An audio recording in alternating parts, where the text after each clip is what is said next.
When I stood at my wife's funeral, every seat was empty but mine. Not a single child, not a single tear that wasn't mine. Margaret gave them everything, her youth, her grace, her forgiveness, and they repaid her with absence. That day, something in me broke quietly, then decided to set things right. If you're watching this video, tell me where you're from or what time it is for you. The church was so still that I could hear the sound of my own coat brushing against the pew as I sat down. The air smelled faintly of lilies and damp wood, the kind of scent that clings to grief. Margaret's portrait stood beside the casket, her face softened by candlelight, her eyes holding that same quiet patience she had carried through every season of our life together. I looked around and realized there was no one else. No David, no Emily, no grandchildren playing in the back rows. Just me and the silence that felt heavier than the coffin itself. She had given them her entire life. Birthdays remembered, debts paid, advice offered even when no one asked for it. And this was how they thanked her. Absence is a language all its own. And that morning, it screamed. When the minister began the eulogy, his words floated past me like ash. He spoke of love, of faith, of eternal rest. I wanted to interrupt him, to tell him faith dies a little each time you're forgotten by those you raised. But Margaret wouldn't have wanted anger. She believed rage was a waste of breath. I folded my hands and let the ceremony finish in silence. When it was over, the pallbearers, two strangers from the funeral home, closed the casket and carried her into the cold. I followed behind them through the graveyard, each step measured, deliberate. The ground was still frozen from last night's frost, and I thought how fitting it was that even the earth had hardened against her departure. I stayed until the last shovel of dirt hit the lid. The sound was dull, final, like a door closing on 53 years of marriage. When I came home, the house felt like it had exhaled for the first time in days. Her cardigan still hung over the back of her chair, her mug still on the counter, half a ring of tea dried into the porcelain. I sat where she used to read by the window and tried to remember the last thing she'd said to me. It wasn't goodbye. It was don't forget to water the violets. Even dying, she thought about what might live. I poured myself a drink I didn't need, stared at her mug, and realized something had shifted in me. Grief is supposed to be soft, but this felt like steel tightening. I picked up the phone and called Robert Ellis. He answered on the second ring, his voice careful, measured. "Henry," he said, "I'm sorry for your loss." I told him not to be. "I need you to come by tomorrow," I said. "It's about the estate." There was a pause on the other end. "Of course," he said. I slept little that night. Every time I closed my eyes, I saw the empty pews, the cold church, the way the lilies bowed under their own scent. By morning, my mind was clear. When Robert arrived, he found me already dressed, tie straight, papers laid out across the table. "You're sure about this?" he asked after I told him. "Every word," I said. He nodded, adjusted his glasses, and began drafting the new will. Margaret would have called it spite. I called it restoration. The new document removed David and Emily entirely. The house by the sea, the life insurance, the savings, all of it would go to Nathan, our grandson. The boy had come by last summer to fix the shutters. He stayed the whole afternoon, talking about school, about how he still kept the wooden sailboat Margaret gave him when he was 10. He never once looked at his phone. When he left, she smiled and said, "That one still has a heart." Now it was my turn to remember that. "You're leaving nothing to your children?" Robert asked again, as if testing the weight of my conviction. "They left nothing of themselves to us," I said. He didn't argue. Lawyers rarely do when a man's voice sounds final. After he left, I sat for a long time, looking out at the gray Atlantic. The tide was out, the rocks slick and dark like bones. I thought of Margaret and how she used to stand at that window, watching storms form on the horizon. "You can't stop them," she once said. "You just build stronger walls." I hadn't realized until now that she was giving me my final instruction. The next day, Emily called. Her voice was sharp, rehearsed. "Dad, I just heard about the service. Why didn't you tell us?" "I did," I said. "You didn't answer." She exhaled hard. "You know how busy things have been. You can't expect us to drop everything." "I didn't expect you to drop anything," I said. "I expected you to show up." There was a silence so long I could hear her breathing through the line. Then she said, "Is this about the inheritance? Don't make rash decisions." I almost laughed. "Rash decisions." I said, "I've had 82 years to learn what neglect feels like." She hung up. Later that evening, David sent an email filled with apologies that sounded like invoices. Every sentence accounted for, none of it sincere. I deleted it without reading the end. I wasn't angry anymore. Anger requires hope, and I had none left for them.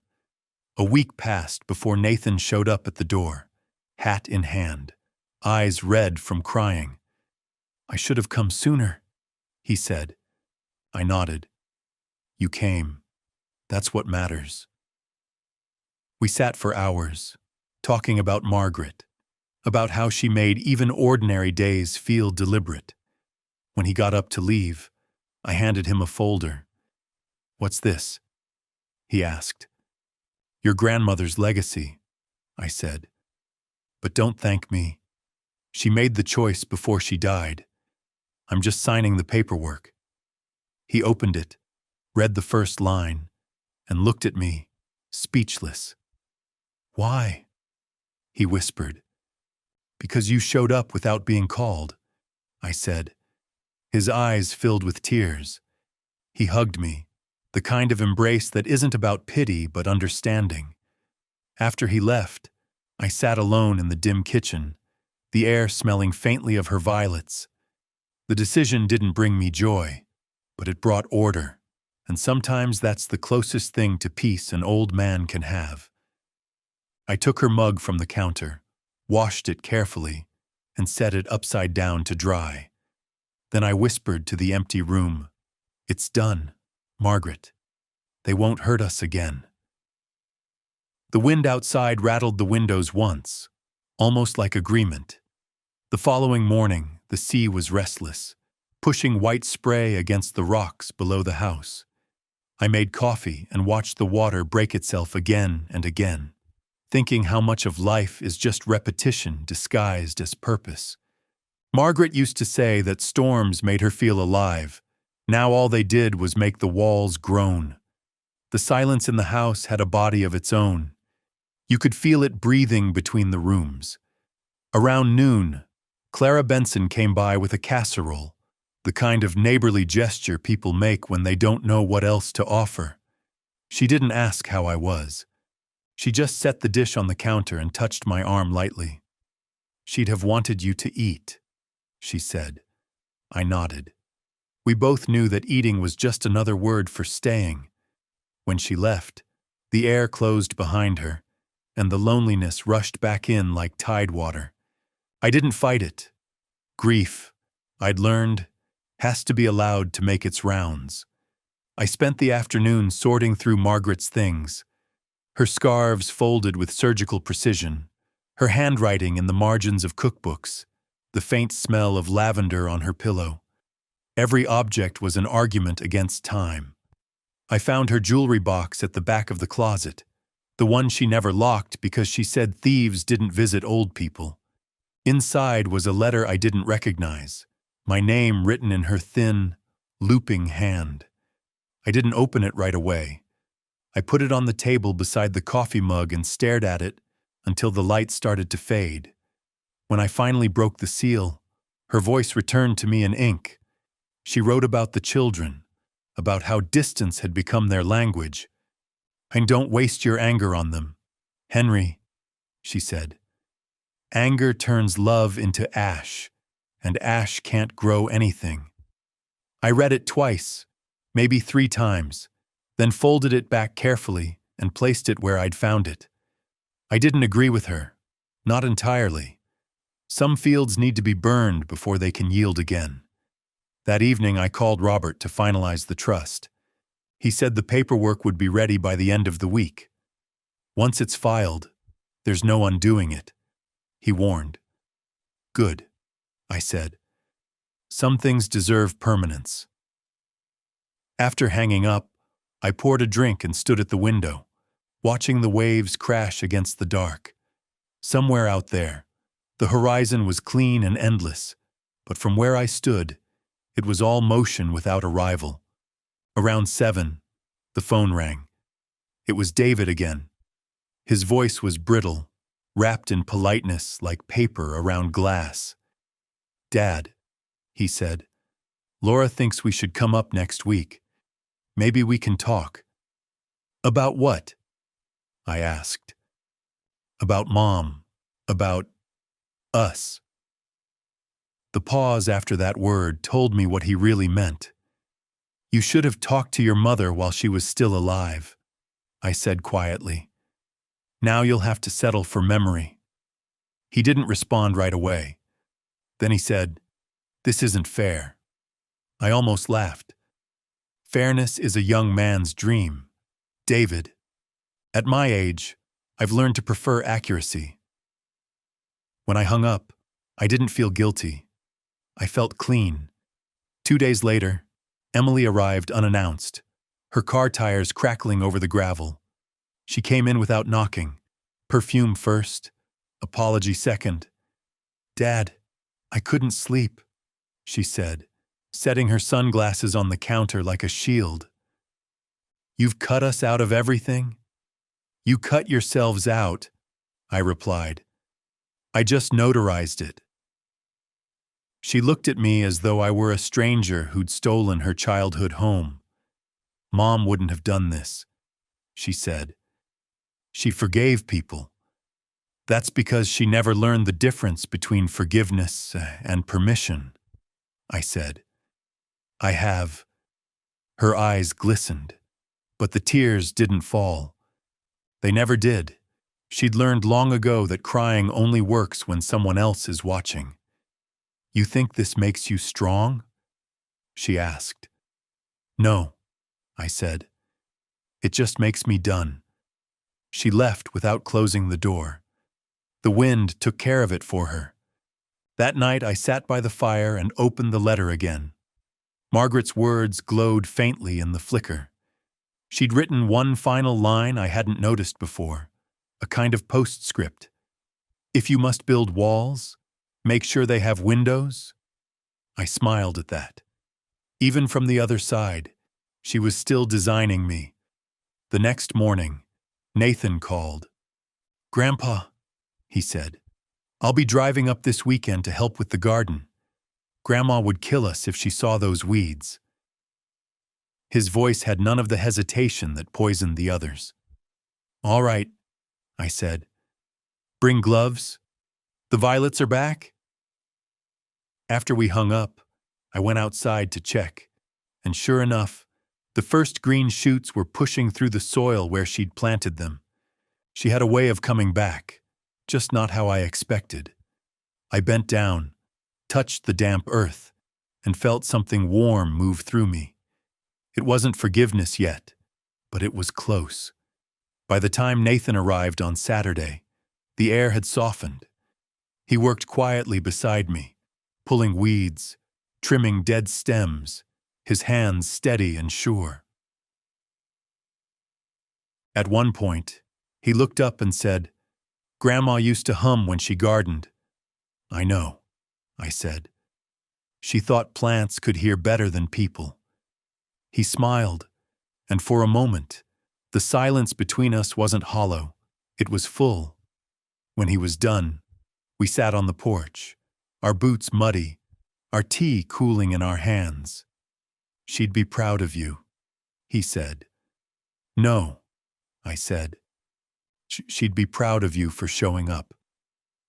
As he drove away later that evening, I felt something shift again. Not a breaking this time, but a settling. I walked back inside, poured another cup of coffee, and said softly to the room, "You were right, Margaret. Some walls need windows." By the time spring arrived, the house had started to sound alive again. The boards creaked in familiar patterns, the kettle whistled just before boiling, and the mornings filled with light instead of dust. I kept Margaret's photo on the mantel, but I no longer spoke to it. Grief, I'd found, doesn't need an audience. It just needs room. The neighbors had begun to reappear after a winter of politeness, bringing bread, stories, and the same soft-eyed pity that always makes me uncomfortable. I accepted their kindness because refusing it would have been rude, but what I wanted most was quiet. Nathan came every Sunday, rain or shine. He fixed small things: the mailbox hinge, the back gate, the kitchen faucet that had been leaking for years. He never said much, and I never asked him to. There was a rhythm to our silence that felt like healing, though neither of us would have called it that. One afternoon, while pruning the violets, he looked up and asked, "Do you think Grandma knew I'd be the one to come back?" "She did," I said without hesitation. "She said so in her way." He smiled, wiped his hands on his jeans, and went back to work. The boy had inherited her patience and my stubbornness, a combination that could build or destroy anything depending on the day. Later that week, Robert called to confirm that the trust had been processed. "It's all official now," he said. "Nathan's name is on every document. No contest possible." I thanked him, but there was no satisfaction in it, just completion. After we hung up, I went down to the basement and opened the old trunk Margaret had kept sealed since our 50th anniversary. Inside were boxes of photographs, receipts, and letters bundled with string. She had saved everything, proof of a life spent keeping track of moments that no one else noticed. I found a photo of her standing by the shore, her hair pulled back by the wind, the ocean behind her looking endless. I ran my thumb along the edge of the picture until it bent slightly. For the first time since she died, I felt anger loosen its grip. You can't hate the dead. They stop defending themselves. The next morning, I woke to a letter in the mail. The handwriting was familiar enough to make me tense. Emily again. The envelope was thick, the kind that promises either apology or manipulation. I opened it anyway. She wrote about missing her mother, about guilt, about how she wanted to make things right. But buried in the middle was the real reason. She had lost her job, and things were difficult. I read it twice, folded it neatly, and placed it back in the envelope. Some letters don't need replies. They just need witnesses. That evening, I wrote her one line. "Grief is not a currency. Emily. Spend your effort on change, not inheritance." I signed it, sealed it, and left it on the hall table. Whether I mailed it or not didn't matter. The act of writing was enough. Nathan arrived again that weekend with news of his acceptance into a graduate program for marine engineering. "Grandma would have loved this," he said. "She used to say water was proof that boundaries can move." I nodded, hearing her in his words. He showed me his project plans. Tidal turbines designed to convert ocean currents into power. "You're building something that keeps turning," I said. "That's good. Movement is mercy." He laughed. "You sound like you're quoting her." "Maybe I am," I said. That night, After he left, I walked down to the shore. The tide was high, the waves steady and slow. I realized then that Margaret hadn't just built a life, she'd built a pattern. Everything she touched was designed to endure. Even now, months after her death, she was still teaching through what she left behind. Nathan's persistence, my resolve, the trust that would outlive both of us. The following week, Robert visited to review the final paperwork. He stayed for dinner, and we drank too much wine for men our age. "You've done a good thing, Henry," he said. "It's not about punishment. It's about balance." I shook my head. "Balance is what people say when they're afraid of justice," I said. He smiled. "Then you've achieved both." When he left, I sat by the fire until the embers dimmed. I thought about Margaret's last note, the one about building walls with windows. I'd started to understand what she meant. Forgiveness wasn't a declaration. It was architecture, something that had to be designed daily, reinforced, inspected, repaired. The next morning, I took her photograph down from the mantel and placed it by the window overlooking the sea. The light caught her face just right, as if she were still watching the horizon. Outside, the violets had bloomed early. I made coffee, poured 2 cups out of habit, and set one beside her picture. "You were right," I said quietly. "I'm learning to build the windows."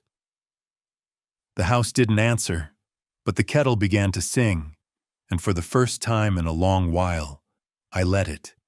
By early summer, the house no longer felt like a memorial. It had turned into something functional again, filled with the ordinary noise of living. I woke early, not from habit but from curiosity about the day. I had begun repairing the porch rail and repainting the shutters, tasks Margaret would have reminded me to do years ago. The salt air worked against the wood, but the labor steadied me. Some mornings Nathan joined me before heading to his classes, his hands already calloused from the workshop he worked at part-time. He spoke less about grief now and more about his projects. I liked that. It meant he was turning outward. Once, while sanding the railing, he said, "You ever think Grandma knew how much she held together?" I nodded. She always knew. She just didn't call it holding. She called it love. That night, I wrote the sentence in my notebook and left it open on the desk. The next week brought letters again, this time from David. His tone was different from Emily's. Shorter, humbler, though still wrapped in excuses. He wrote that his mother's death had changed him, that he wanted to reconnect. The letter came with photographs of his children, smiling in front of some vacation house. I stared at the images for a long time. They looked happy, untouched by consequence. I wanted to feel anger, but all I felt was distance, the kind that doesn't hurt anymore. I placed the photos in the drawer beside Margaret's letter and let them stay there. I didn't reply. Some doors don't need to be closed. They just need to remain unopened. Nathan came by that weekend and found me painting the kitchen. "You're doing it by hand?" he asked, smiling. "You know rollers exist, right?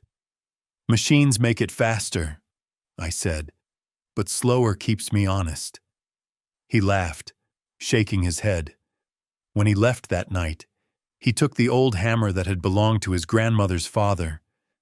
"Something to remind me how to build things that last," he said. I watched him drive away, the sun sinking behind him. That image stayed with me longer than I expected. A few days later, Clara Benson stopped by again. She brought pie this time, blueberry. "I heard the garden's doing well," she said. "It is," I told her. Margaret would have liked to see it this way. Clara nodded, then studied me for a moment. "You look lighter," she said.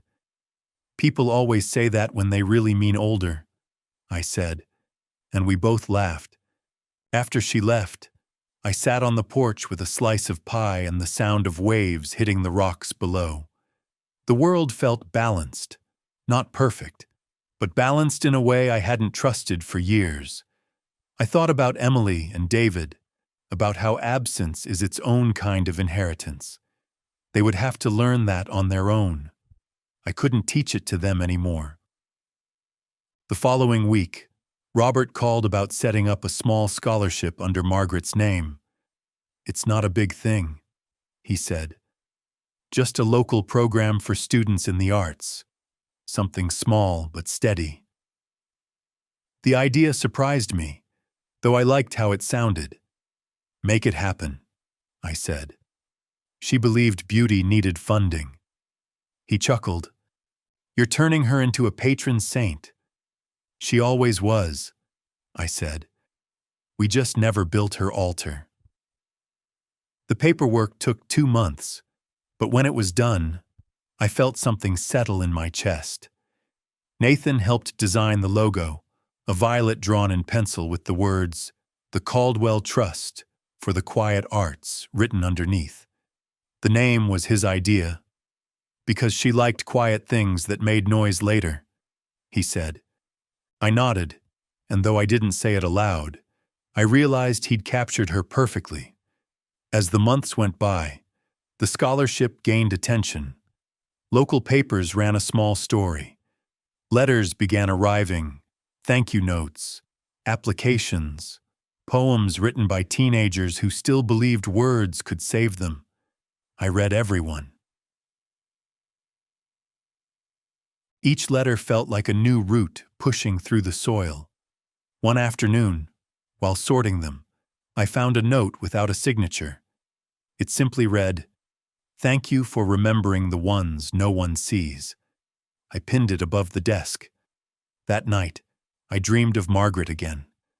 Not the sick version of her, but the younger one, standing barefoot in the garden, dirt on her knees, sunlight in her hair. She didn't speak. She just looked at me and smiled, the same way she used to when she'd catch me pretending not to rest. When I woke, I could still smell lavender. I walked to the window, and the morning light had the same color as her dress in the dream. I made coffee, opened the back door, and listened to the sea breathe against the shore. It wasn't forgiveness I felt then, or closure. It was continuity. The understanding that nothing truly ends, it only changes its shape.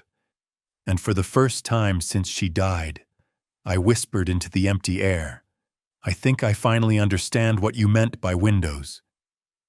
Autumn came quietly, the kind that slips in unnoticed until you wake one morning and realize the light has changed. The air carried the scent of pine and salt, the sea colder now, the mornings shorter. The violets had finished their bloom, replaced by the dull gold of dying grass, and I let them fade without trying to preserve them. Nothing that insists on permanence ever survives. The scholarship program had taken on its own rhythm by then. Robert handled most of the legalities, and Nathan oversaw applications when he wasn't at school. Watching him grow into a man with Margaret's steadiness made me proud, in a way I didn't know pride could feel.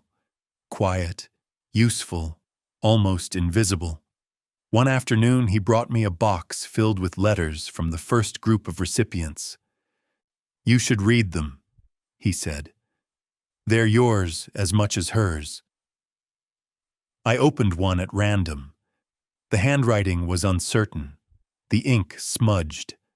A girl from Bangor wrote that she had used the scholarship to buy a used cello and had started playing again after giving it up when her parents divorced.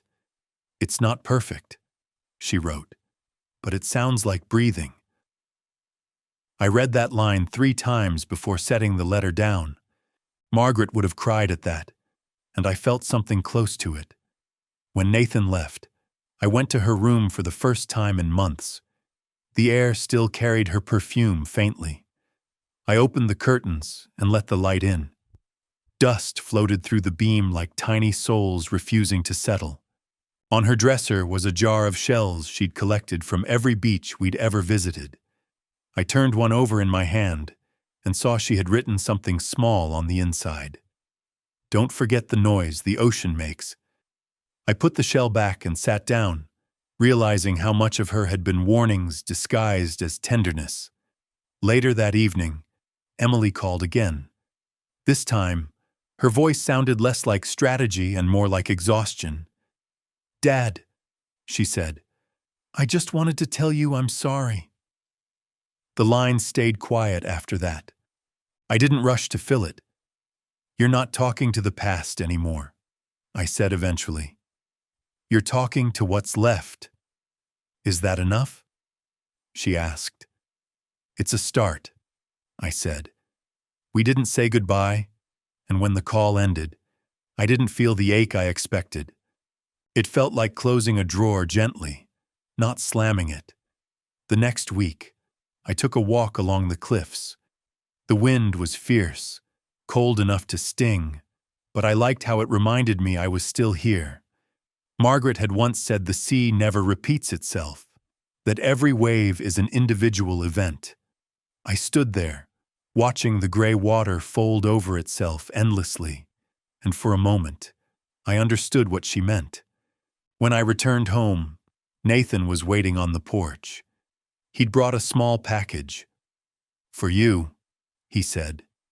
Inside was a framed photograph of the garden from the first summer after she died, taken by him without my noticing. The violets were bright, alive, almost defiant. "You planted them," he said, "but she made them grow." I smiled, the kind that starts behind the eyes. She always did. He stayed for dinner. We talked about the future, his plans, his hope of teaching one day. I told him to build something he could leave behind, something that didn't require his name to survive. After he went to bed, I sat by the fire with the photograph resting against my knee. The flames threw soft light across the room, and I realized how far the house had come from the day of the funeral. The silence wasn't hostile anymore. It had turned companionable. I thought about Margaret's letter, the one that spoke of walls and windows, and it struck me that she had left one last design for me to finish. The next morning, I went to the carpenter's shop in town and asked them to cut a circular window for the kitchen, facing east. I wanted the sunrise to land where her chair used to be. When the work was done, the first light came through, soft and golden, touching everything she'd left behind. It didn't feel like absence anymore. It felt like presence diluted into air. That evening, I invited Clara and her husband over for tea. We talked about small things, the town council, the fishermen's strike, her grandkids, and for the first time, I laughed without hearing it echo back as guilt. Before she left, she put her hand on mine. "You've built something steady here, Henry," she said. "Not everyone manages that." I looked toward the new window, the faint reflection of the sea dancing in its glass, and said, it wasn't me. It was the blueprints she left. Later that night, when the tide came in and the house filled with the sound of waves against stone, I stood by the window and whispered her name. It didn't feel like calling into emptiness. It felt like an answer I could finally live with. Winter returned like an old debt, quiet at first, then relentless. The mornings were slow and pale, the kind of light that doesn't warm anything, only reminds you of what's missing. I spent most of my days inside, tending to the small rituals that had become the scaffolding of my life. Coffee at 6, firewood at 8, the walk to the shore if the wind allowed it. Nathan called every few days from Boston, where he'd started teaching part-time.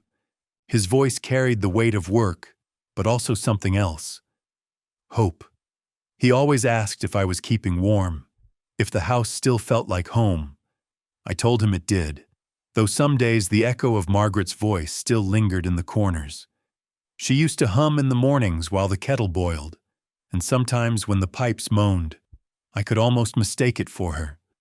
In December, the scholarship held its first winter recital at the community hall.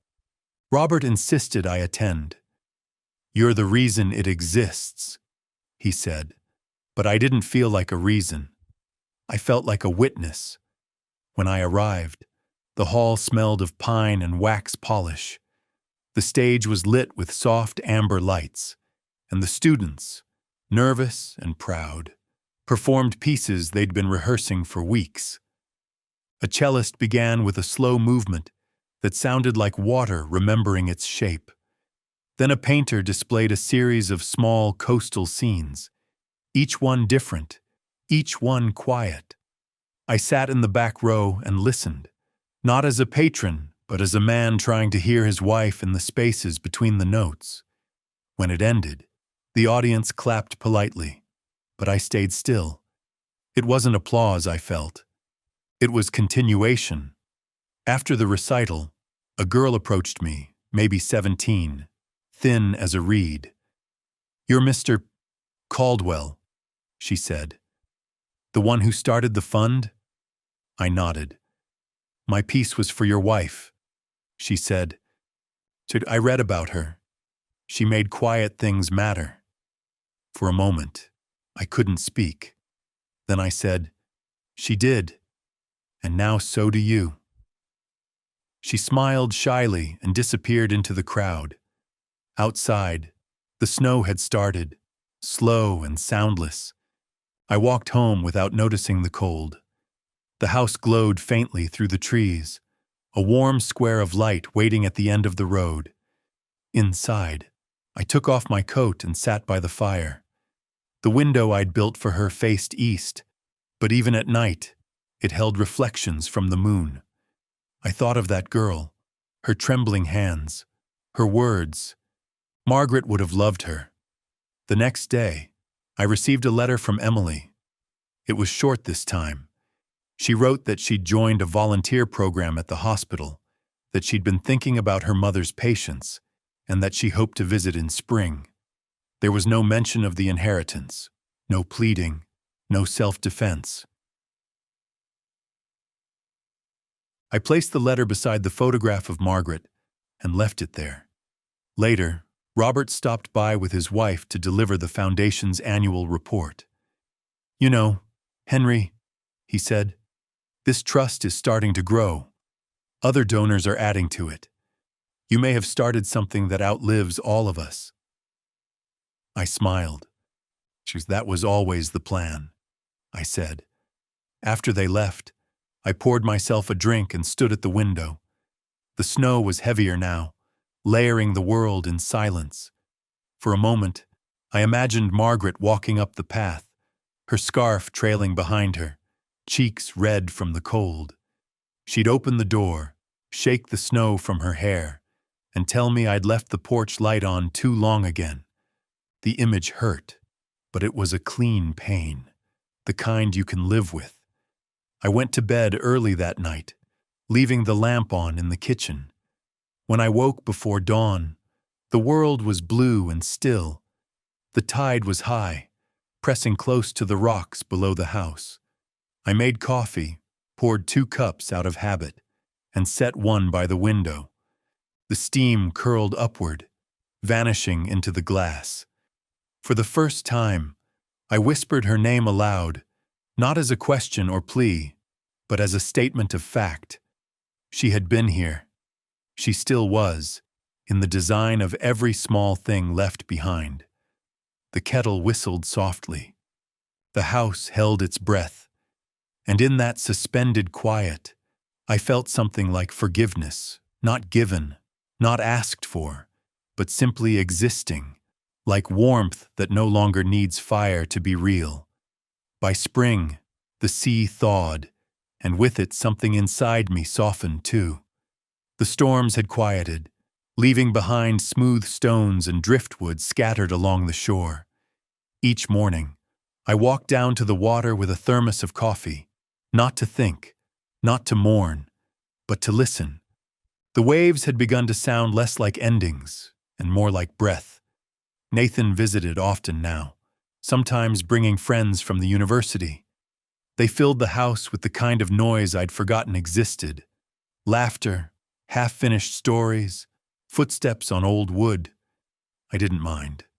I let the sound move through the rooms like air returning to lungs. Once, when they were fixing a fence out back, I heard him tell his friends, "He doesn't say much, but he's teaching me everything." I didn't interrupt. Lessons worth keeping are the ones no one names. The foundation had grown beyond what I imagined. Robert sent quarterly reports now, numbers that meant less to me than the letters that kept arriving. People wrote about music lessons, about books they could finally afford, about small victories stitched together by generosity. I kept every note in a drawer Margaret used to call her hope box. It seemed fitting. One afternoon, Clara stopped by with a newspaper folded under her arm. "You've been immortalized," she said, setting it on the table. There was a picture of me standing outside the house, taken from a distance. The article called me the widower who rebuilt kindness. I laughed softly, shaking my head. They make it sound deliberate. Clara smiled. Maybe it was. Maybe this is what deliberate looks like at your age. After she left, I read the article again, not out of vanity but out of disbelief that something so quiet could echo so far. I wished Margaret could have seen it. Then again, she probably would have hated it. She never liked attention. By summer, Emily came to visit for the first time in years. She arrived alone, no entourage of apologies, just a suitcase and tired eyes. I met her at the porch, unsure whether to shake her hand or hug her. She decided for both of us, stepping forward and holding on longer than either of us expected. "I don't know what to say," she murmured. "Then don't," I said. We spent the day clearing weeds from the garden. She knelt where the violets used to grow, and when she found the first new sprout pushing through, she smiled faintly. "She'd like this," she said. "She would," I agreed. That night we ate soup and talked about nothing in particular. The neighbors, the weather, Nathan's work. When she went to bed, she lingered by the photograph of her mother. "I'm trying," she said. "So am I," I replied. The next morning, she left early, a note on the counter thanking me for letting her come. I didn't keep it. I didn't need to. Presence had replaced proof.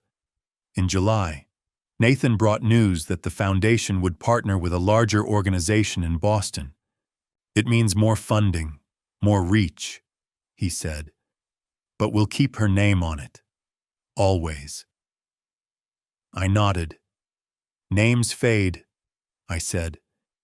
"Just make sure the work doesn't." He grinned. "You sound like her." "Someone has to," I said. The day they announced the partnership, I went down to the shore again. The air smelled of salt and new beginnings. I thought about how grief had changed shape over the past 2 years, how it had moved from ache to structure, from loss to purpose. Margaret had once told me that kindness, if tended right, becomes inheritance. I hadn't understood then. I did now. That evening, I wrote one last entry in my notebook. The ink bled slightly on the page, but the words were steady. Everything she touched kept growing. Even me. I closed the book and placed it on the window ledge beside her photograph.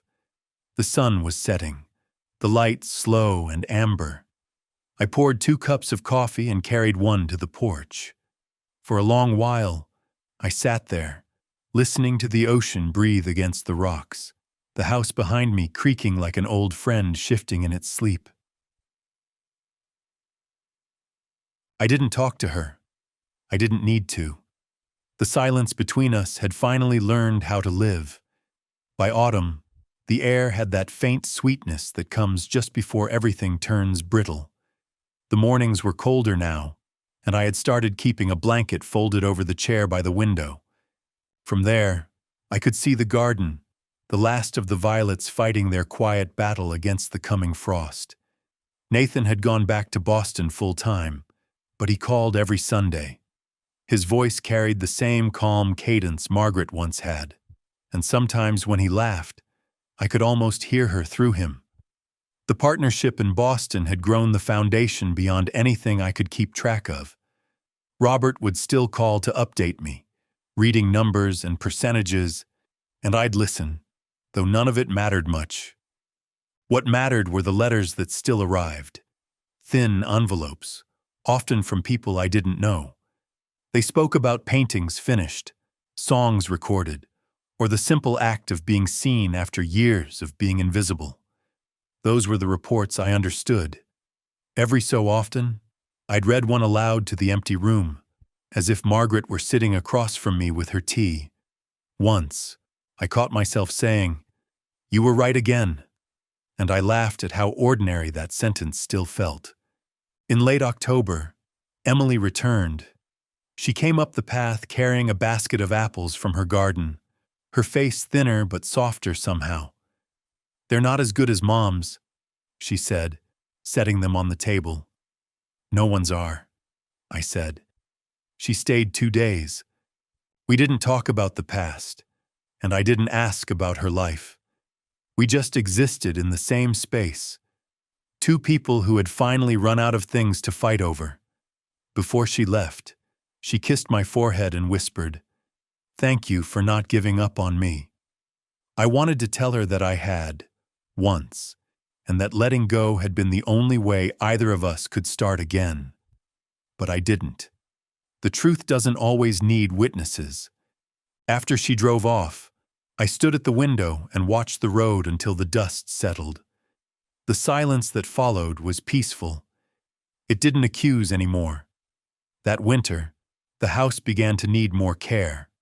Pipes groaned, the roof leaked, and I knew it was time to call someone for help.